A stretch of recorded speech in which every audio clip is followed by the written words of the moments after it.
Hello, this is Chase Palagi recording live and broadcasting at your leisure. Today we are going to take a look at the Benchmade 477-1, better known as the Emissary, and it hails from the blue class of Benchmade line. So, I gotta start by saying the minute that I laid eyes on this knife, I had to have it. There's just something about this blade that stands out to me, okay? Just a beautiful knife. Now, their steel choice on this beauty is the beloved S30V. I think it even says on the back there. There we go. Now, for those of you who are not familiar with S30V, it's a higher-end carbon and stainless steel that takes a very keen edge and holds it very well, too. Benchmade hardens these from about 58 to 60 on the Rockwell scale. Now, if there is one downside to it, it may not be as easy for some people to sharpen. Now, I've not found that to be the case with S30V. It's really no different than anything else as far as I'm concerned, but I don't know. I've heard people say that. But anyway, I have to say I'm very happy with its performance overall. Let's go ahead and talk about the blade shape a little bit here. It is, as you can see, kind of that modified clip point design. Personally, I'm a huge fan of these narrower blades with the sharp pointed tips. I just find it works better for my type of EDC tasks. You know, like opening boxes, shearing paper with precision, picking splinters out, or really anything else that requires precise cutting. But this blade does not sport much in the way of sweep or belly or whatever you call it. That is until I put it up against the 940-1. You can actually notice very, very similar. Okay? Very similar in belly. And I don't think the 940 is regarded as a knife that doesn't have sweep. So I just kind of found that interesting. I thought that was kind of cool. So anyway, as far as the action is concerned on it, it is, they call assisted opening, which is going to make for a super quick deployment, okay? The action is very, very smooth. There is some tension to be felt while closing it, though. Not a big deal to me. I just rub the spine against my leg, and then just put pressure on it. Or, you can always do like one of these numbers too. I mean, not that big a deal.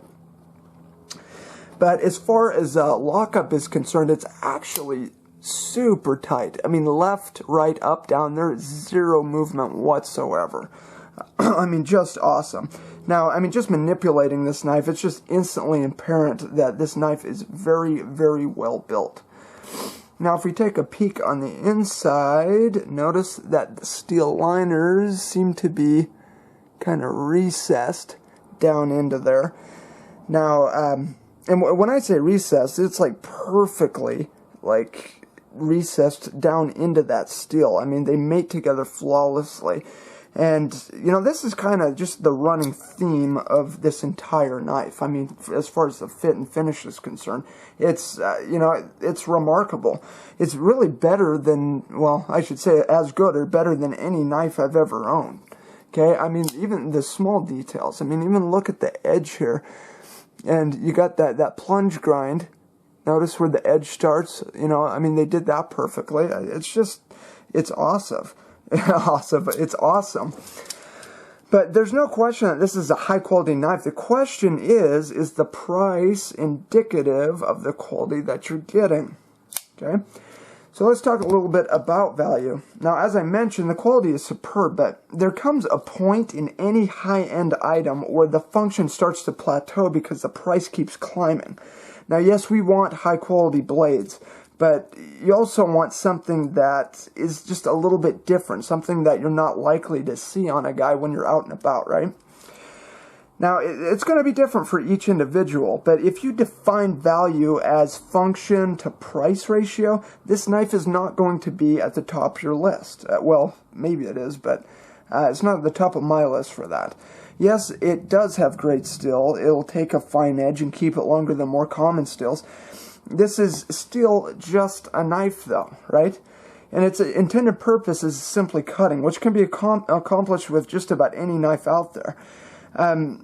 where the value comes in, being a knife guy, there is just something about some knives that just speak to me. And if you're watching this video, I'm sure you can relate. You just feel good carrying it. You know, you appreciate the fit, the finish, design, steel choice, you know, blade shape, and yes, even the brand. This is a knife that would be considered a high-end knife. I would consider it anyway. And it might be appropriate to wear with, you know, nicer attire. So although this knife retails for somewhere around $225, it has a street value of probably like $190. I just love it though. I think it looks great, it feels great, and if you are one who understands what I'm talking about, I'd highly recommend it. If you are the majority, the other part out there, that would sooner burn a $100 bill than to spend this kind of money on a blade, then feel free to consider me mentally defective, but thanks for watching anyway. Anyway, it is ambidextrous with the thumb studs, as you can see. Also the axis lock on both sides, so that's good for the lefties out there. Now, the pocket clip, look at this. This is super deep carry, which I really like. I like how they did that. They did that polished clip there, and has good tension. Great deep clip, deep pocket carry, like I was saying. So you're not going to lose your knife, okay?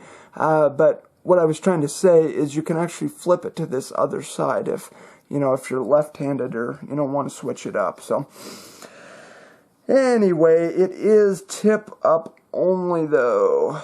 Okay, so that might be a bummer for some. That's obviously my preferred method of carry, as it just seems to be most efficient to me.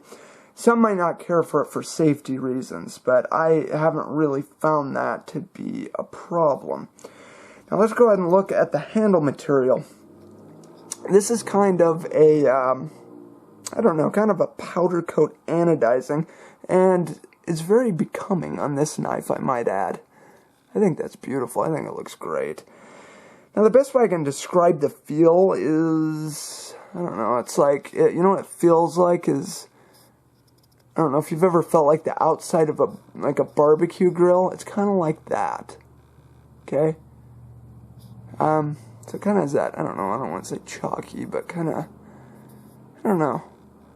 I'm sure you felt a barbecue. That's what it feels like, but I just think it's great, though. It's not, I wouldn't consider it slick, but I wouldn't consider it grippy either. I mean, it does what it's supposed to do, I guess. But anyway, let's take a look at the closed back here. I kind of like that they did that with this knife. I think it looks super classy. Now, they did put a safety here. Now, I don't use these. I think it just kind of gets in the way of everything. I can't tell you how many times you use the safety and then you go to deploy it and you're like, oh, what's going on? But anyway, it is super positive, like I was saying, though. You have to push it down and, you know, to get it up. But I don't mess with it, and it doesn't automatically actuate either. Now, the jimping, just like pretty much all Benchmade's jimping, is lacking, I guess. It's not super deep, okay?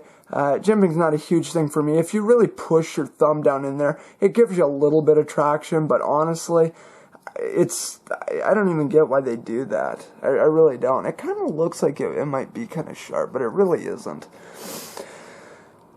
But I just want to give you some close-up shots. I mean, look at the centering there. Whoa, shaking. Centering's perfect. Okay, I mean, just everything in this knife is just awesome. Okay. But anyway, this is all backed by Benchmade's awesome service plan, or what they call that Life Sharp program.